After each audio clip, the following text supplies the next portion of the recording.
Sejam bem-vindos a mais uma entrevista com o Dr. Otávio Freitas.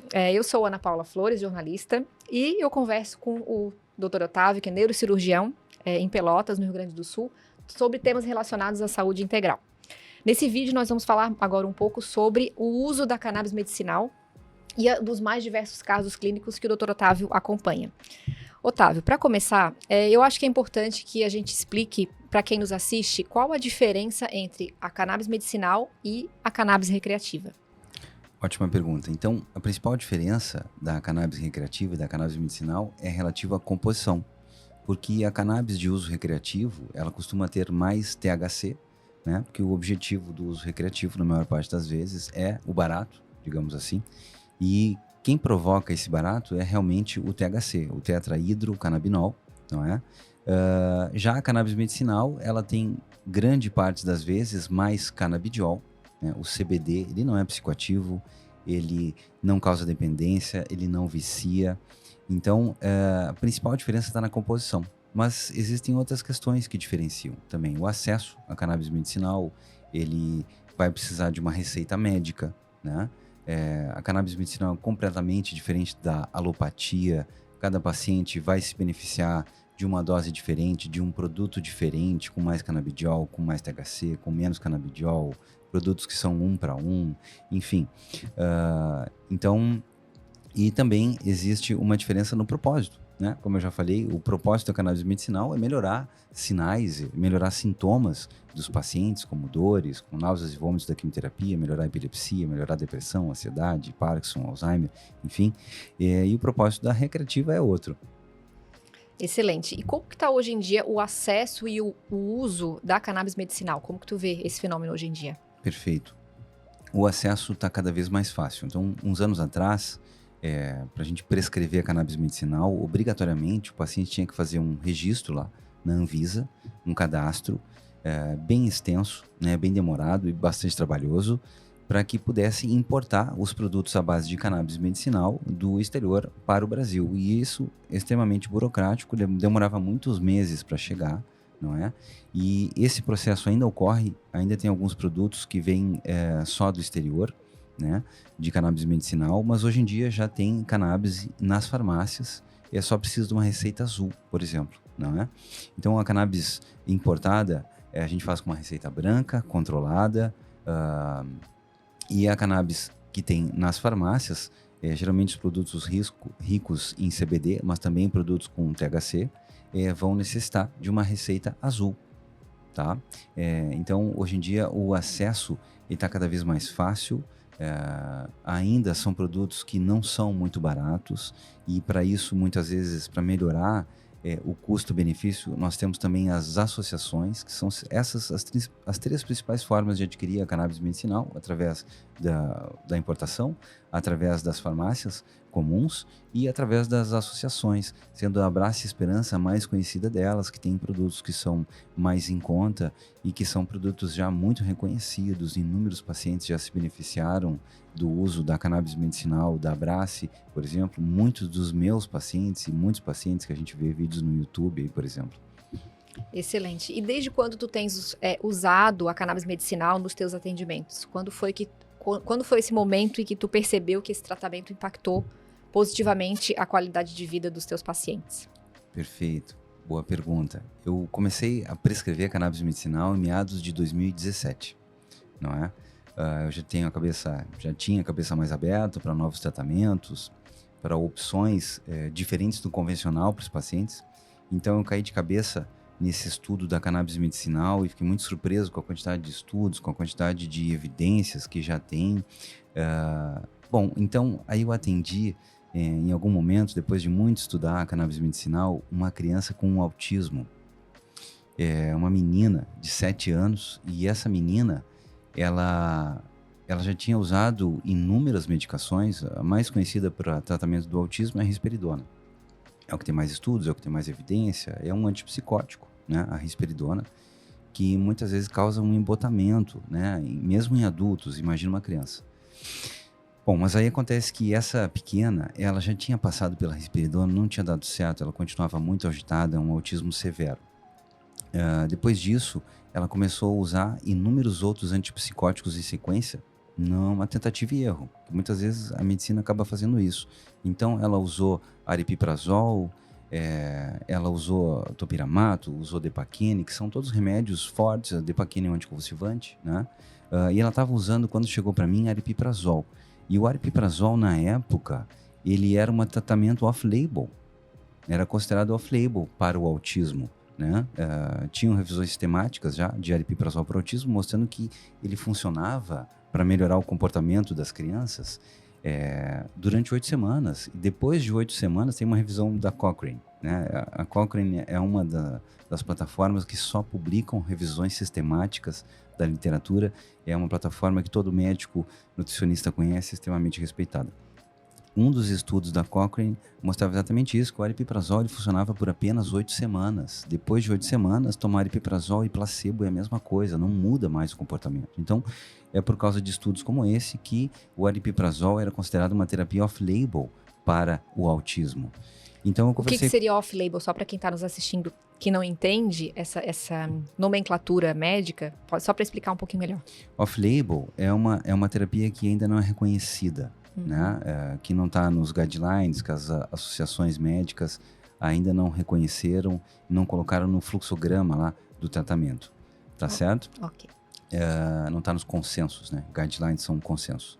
Então, nesse momento eu conversei com a família, como ela já tinha passado por todos esses tratamentos, nenhum tinha mudado, a gente começou com aquele tratamento de mudança no estilo de vida e eu comecei o uso do canabidiol para ela. O canabidiol full spectrum, como eu já disse, o canabidiol ele não é psicoativo, ele não vicia, ele não causa dependência. Então, a gente respeita os princípios bioéticos de beneficência, de não maleficência, quando a gente introduz um medicamento como esse, que até hoje não se sabe qual é a dose tóxica do canabidiol. Então, por exemplo, aripiprazol, risperidona, quetiapina, Depaquine, todos esses medicamentos, calmantes, antipsicóticos, todos têm morte em bula.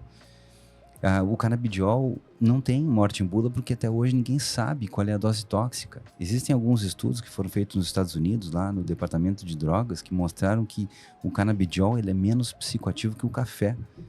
Ele é menos tóxico que a aspirina, menos tóxico que o AS. Então, o canabidiol é extremamente seguro, né? Então, eu iniciei a prescrição de canabidiol full spectrum. O que quer dizer full spectrum? Que é um óleo de cannabis que tem todos os canabinoides da planta com maiores quantidades de CBD, tá?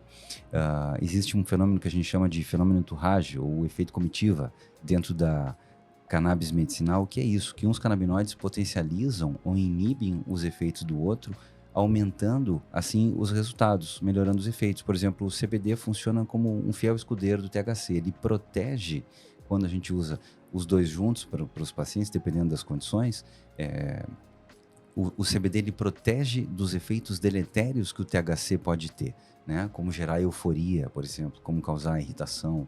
Então, quando se faz o uso concomitante de CBD junto com o THC, o CBD protege dos efeitos ruins que o THC pode ter, e isso faz parte. Eu usei esse exemplo para explicar para vocês o que seria o efeito comitiva, né? Que é conhecido, que é um efeito que a gente trouxe para a cannabis medicinal, que vem da fitoterapia.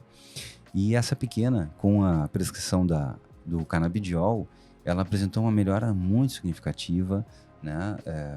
Depois que eu atendi ela, as mães, principalmente, os pais das crianças com autismo, eles sofrem muito com essas condições. Pelotas é uma cidade pequena, aquela pequena, ela melhorou tanto que o meu consultório, de um mês para o outro, estava cheio de crianças. Eu atendia poucas crianças e, de repente, eu comecei a atender muitas crianças de uma hora para outra. Então, foi um resultado muito significativo, que me deixou muito feliz. Que incrível. Qual a idade dessa menina? 7 anos ela tinha, 7 anos. E foi no boca a boca, então. A rede de pais e mães divulgou o resultado os grupos, tão impressionante. Né? Exatamente. Excelente. E além do autismo, Otávio, que outras condições, que outros diagnósticos podem ser tratados com a cannabis medicinal? Perfeito. Então, as principais condições, que na verdade a gente tem nível A de evidência, são a epilepsia, a dor crônica e as náuseas e vômitos em pacientes em quimioterapia.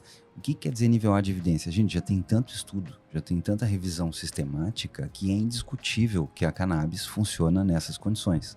Tá? Para inúmeras outras condições, os estudos, a cannabis medicinal está engatinhando, como por exemplo Parkinson, como por exemplo depressão, ansiedade. Tem estudos, mas os estudos às vezes são pequenos, não tem muito peso na medicina baseada em evidências. São estudos incipientes, assim, não é? Mas para essas três condições já é manjado que a cannabis funciona. Então a questão já não é mais se pode ser prescrito cannabis para dor crônica, para náuseas e vômitos, para quimioterapia ou para epilepsia. A questão agora é, será que isso não deveria ser prescrito inicialmente? Já que o canabidiol, por exemplo, não se sabe qual é a dose tóxica e não tem morte em bula? Excelente questionamento, né? Exato. Para as mais pesquisas científicas reforçarem esse dado, né? Muito bom, Otávio. E por que a cannabis medicinal ela pode ser usada para tantas condições assim tão diferentes, né? Autismo e esses três outros diagnósticos que tu comentou. Ótima pergunta. Então, isso tem inúmeras explicações. Uma das que eu mais gosto é porque, na verdade, a cannabis medicinal, quando a gente usa o óleo de cannabis, a gente está usando um fitocannabinoide. Mas é importante lembrar que nós produzimos canabinoides, o nosso cérebro produz canabinoides endógenos, a gente costuma chamar, que são dois, os mais conhecidos, né? A anandamida e o 2-aracnodoilglicerol, que a gente chama de 2-AAG. Então, esses são canabinoides que o nosso corpo produz, certo? Então, só que o que acontece que, dependendo do estilo de vida que a gente leva, muitas vezes a gente gera um desequilíbrio do sistema endocannabinoide, que é o sistema que produz os endocannabinoides, que produz os receptores dos endocannabinoides e que produz as enzimas que metabolizam os endocannabinoides que o nosso cérebro produz. Dependendo do nosso estilo de vida, pouco sono, muito estresse, alimentação adequada, sedentarismo, esse sistema ele começa a ficar falho. Então, quando a gente usa um fitocannabinoide, que é um medicamento que vem da planta, ele pode ajudar a regular o sistema endocannabinoide, e o SEC, o sistema endocannabinoide, funciona como se fosse um grande maestro da orquestra dos neurotransmissores. Então, se, por exemplo, a gente está muito estressado com excesso de noradrenalina, né, que é um neurotransmissor da luta ou fuga, que faz a gente estar preparado para fugir de um leão, a gente está com excesso de noradrenalina, excesso de dopamina, o sistema endocannabinoide equilibrado vai diminuir essa noradrenalina, vai diminuir essa dopamina. Se a gente tem depressão por uma diminuição excessiva de serotonina, eu estou sendo genérico aqui, né, gente? O processo é muito mais complicado do que isso. O sistema endocannabinoide ele pode ajudar a aumentar um pouco esses níveis de serotonina, né? Porque ele funciona assim, como se fosse um maestro da orquestra dos neurotransmissores. Geralmente, os medicamentos antidepressivos agem principalmente na serotonina, inibe a recaptação da serotonina. Os antipsicóticos, eles inibem a produção de dopamina, não é? Tem alguns estimulantes, como Ritalina, como o Venvance, por exemplo, que eles aumentam a produção de dopamina, e a cannabis medicinal, o sistema endocannabinoide, ele age nos mais de 60 neurotransmissores. Continuando então essa metáfora que tu trouxe, então esses outros tratamentos mais convencionais seriam alguns instrumentos da orquestra, enquanto o sistema do canabidiol seria o maestro, ou seja, tem o controle de tudo. Isso mesmo, obrigado pela conclusão. Excelente. E agora entrando um pouco numa dúvida que talvez seja muito recorrente das pessoas que precisam, né, desse tratamento, existem riscos ou efeitos colaterais desse tratamento com a cannabis medicinal? Existem riscos, sim, mas eu me lembrei que tem um outro fator da pergunta anterior que eu deixei de responder. Pode continuar. Quando tu perguntou ali a respeito de por que a cannabis medicinal pode funcionar para tantas condições diferentes, eu falei do sistema endocannabinoide, e eu esqueci de falar que hoje em dia existe uma questão que um dos principais pesquisadores dentro do mundo da cannabis medicinal, que chama Ethan Russo, ele levantou essa bandeira. Possivelmente existe uma síndrome da deficiência do sistema endocannabinoide. E essa síndrome de deficiência, ou seja, do não funcionamento do sistema endocannabinoide, ele está relacionado em doenças muito comuns, como enxaqueca, autismo, esclerose múltipla, depressão, ansiedade, fibromialgia, Parkinson. Então, essa deficiência, ela poderia ser regulada pelos canabinoides da planta, que são o THC e o CBD, que eu venho falando aqui, né, desde então. Então, só para organizar um pouco o pensamento de vocês, nós temos os canabinoides endógenos, que o nosso corpo produz, que são a anandamida e 2-AG, os mais conhecidos. Nós temos os fitocannabinoides, que são os canabinoides que vêm da planta, que é o THC e o CBD, e nós temos os canabinoides sintéticos, né, que são canabinoides que não existem na natureza, não são produzidos pelo nosso corpo, mas eles são produzidos em laboratórios que vão se encaixar nos receptores do sistema endocannabinoide, que são principalmente o receptor do tipo CB1 e o CB2. E o receptor do tipo CB1, ele está principalmente no cérebro, né? E o receptor do tipo CB2, ele está principalmente no sistema imunológico. Então, respondendo a respeito dos riscos do sistema endocannabinoide, que foi essa pergunta que tu acabou de fazer, por exemplo, nós não temos receptores de canabinoides no tronco cerebral. Então, a cannabis medicinal ela não pode gerar depressão respiratória, que é um risco muito significativo que se tem com o uso de opioides, né? Os opioides são, por exemplo, a morfina, o tramal, a codeína, que são medicamentos comumente utilizados para dores, né, agudas, dores crônicas. Esses medicamentos, quando utilizados, morfina, utilizado em doses muito grandes, pode gerar depressão respiratória. Isso pode causar morte, faz uma parada respiratória, faz uma parada cardíaca, a pessoa morre, né? Por quê? Porque a gente tem receptores de opioides no tronco cerebral, e o tronco cerebral ele tem um centro vasomotor e respiratório, ele que controla a pressão arterial e controla a nossa respiração, ele controla o nosso ritmo respiratório. Então, nós não temos receptores de canabinoides no tronco cerebral. Então, os canabinoides eles não podem causar morte nesse sentido, não é? Causando depressão respiratória. O que traz muito mais segurança na prescrição do Exatamente. que os medicamentos convencionais. Perfeito. Até um tempo atrás, inclusive, não existia nenhum caso relatado de morte nem por maconha, não é? Hoje em dia já existem inúmeras plantas produzidas aí, modificadas geneticamente, com quantidades cada vez maiores de THC, então isso mudou muito, já tem alguns casos de overdose. Excelente. E existe uma dose considerada máxima de cannabis medicinal por dia? Uma dose que pode ser considerada tóxica ou não? Com prescrição segura de um médico acompanhando, não existe essa possibilidade. Perfeito. O canabidiol CBD, né? Ele não tem, até hoje não se sabe qual é a dose tóxica. Os estudos feitos em crianças com epilepsia, foi feito um uso muito significativo, como 25 miligramas por quilo dia de canabidiol para as crianças que têm convulsões. Essas crianças que têm convulsões, até chegarem no canabidiol, elas passaram por inúmeros tratamentos, né, com anticonvulsivantes, nenhum respondeu, até que elas chegaram no canabidiol. E o pessoal foi aumentando as doses, e tem alguns estudos que foram feitos com doses de 50 miligramas quilo dia de canabidiol, e se viu que 50 miligramas quilo dia para crianças e adultos com epilepsia não trazia um efeito mais benéfico do que 25 miligramas por quilo dia. Então hoje a gente tem essa ideia de que a dose máxima que a gente vai trazer para as crianças com epilepsia é 25 miligramas quilo dia.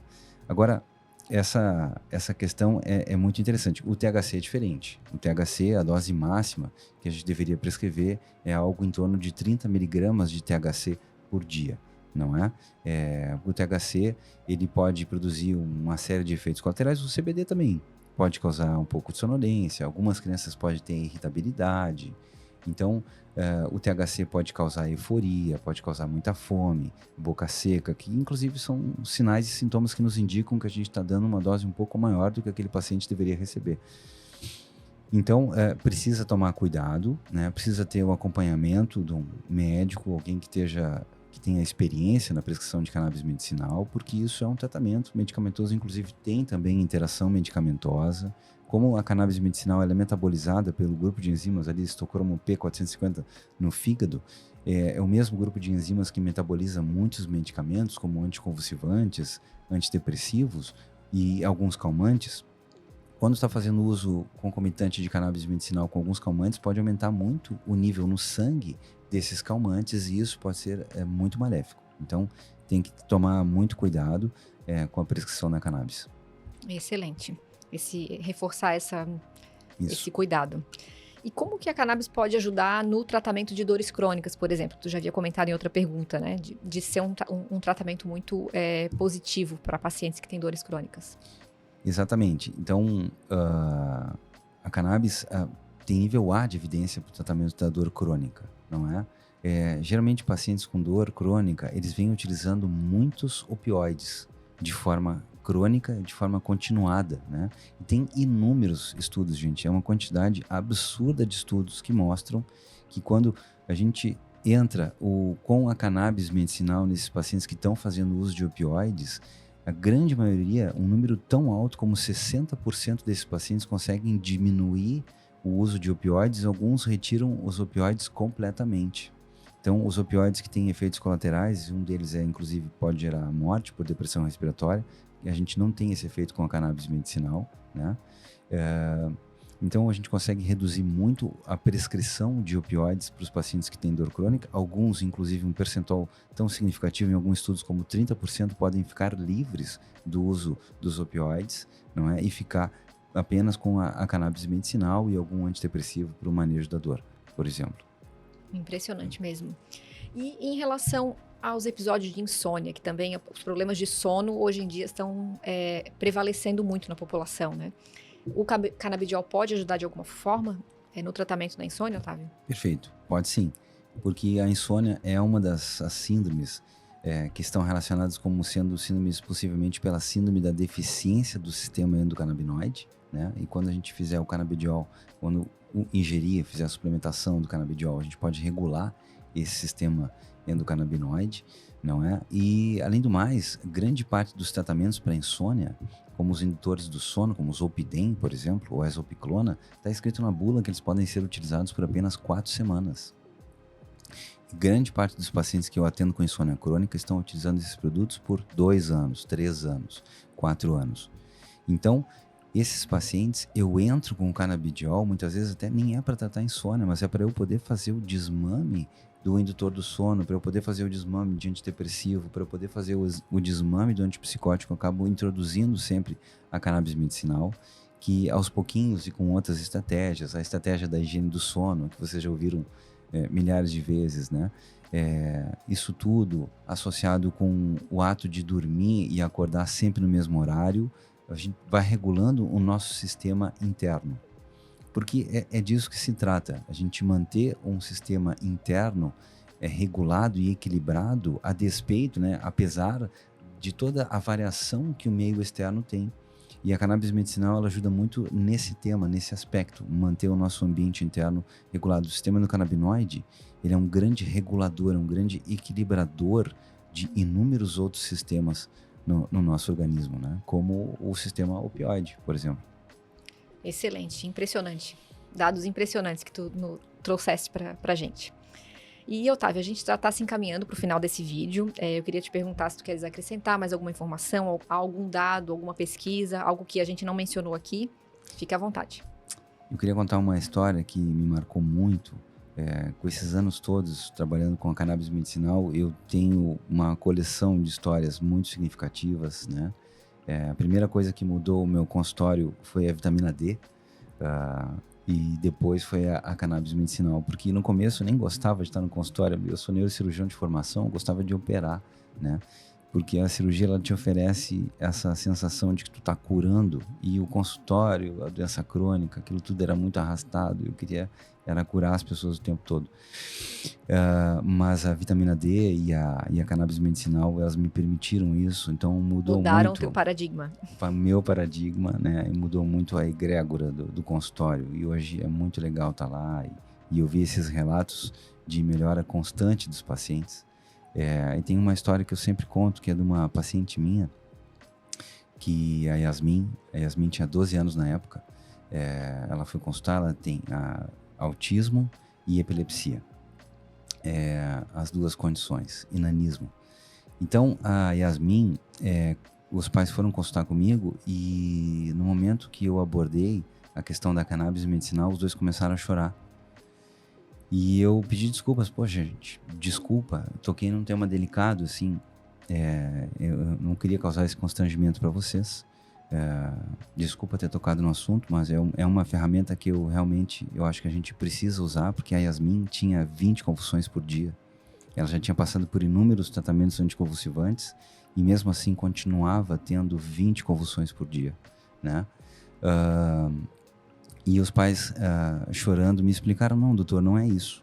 Acontece que eu já tô dando a cannabis medicinal para a Yasmin faz mais ou menos 1 ano ou 2. Só que a gente nunca pôde falar isso para nenhum médico, porque todos criticam muito o uso da cannabis medicinal. E o pai dela falou assim para mim, mas doutor, ela melhorou muito depois que eu introduzi a cannabis medicinal. Então eu não vou deixar de dar isso para ela, só que eu tava com essa responsabilidade nas costas sozinho até hoje. Então por isso que a gente ficou muito emocionado com a tua sugestão de usar a cannabis medicinal, porque finalmente a gente encontrou alguém. Eu não sabia que o senhor ia sugerir isso, a gente veio por causa da suplementação de vitaminas, enfim. E aí, gente, a gente foi mexendo na suplementação da Yasmin. Eu mudei o protocolo de cannabis medicinal, porque existem muitas formas diferentes de trabalhar com cannabis medicinal, muitos produtos diferentes, enfim. Eu também mexi um pouquinho na dieta. A gente fez a dieta cetogênica, que é uma dieta que é conhecida desde o início do século lá, que ela é uma dieta que tem efeito anticonvulsivante. Inúmeras crianças foram tiradas de convulsão com a dieta cetogênica. A gente fez a dieta cetogênica associada à prescrição do canabidiol em doses um pouco maiores que eles estavam usando. E a Yasmin ficou 60 dias sem ter uma convulsão, né? Então, é uma história que me marcou muito. Agora já tem um tempo que eu não vejo ela, mas eu lembro perfeitamente deles como se fosse hoje. Possivelmente já tem um tempo que tu não os vê por conta da melhoria, né? Eu espero que sim. Não houve a necessidade de ela retornar ao consultório. Que bom, né? Que bom. Muitos casos como esse. Que bom, excelente. Otávio, então encerramos aqui com essa história linda. Muito obrigada pelos teus esclarecimentos, né, sobre o teu uso da cannabis medicinal, tua prescrição para os teus pacientes. Eu acredito que os teus seguidores que estão aqui nos acompanhando podem se beneficiar muito desse programa, desse conteúdo, desse vídeo que nós gravamos de perguntas e respostas. Então, se você ficou com alguma dúvida, tem algum comentário a fazer, alguma dúvida, pode enviar aqui nos comentários desse vídeo ou nas redes sociais do Dr. Otávio Freitas. A gente vai ficando por aqui e até a próxima. Tchau, tchau.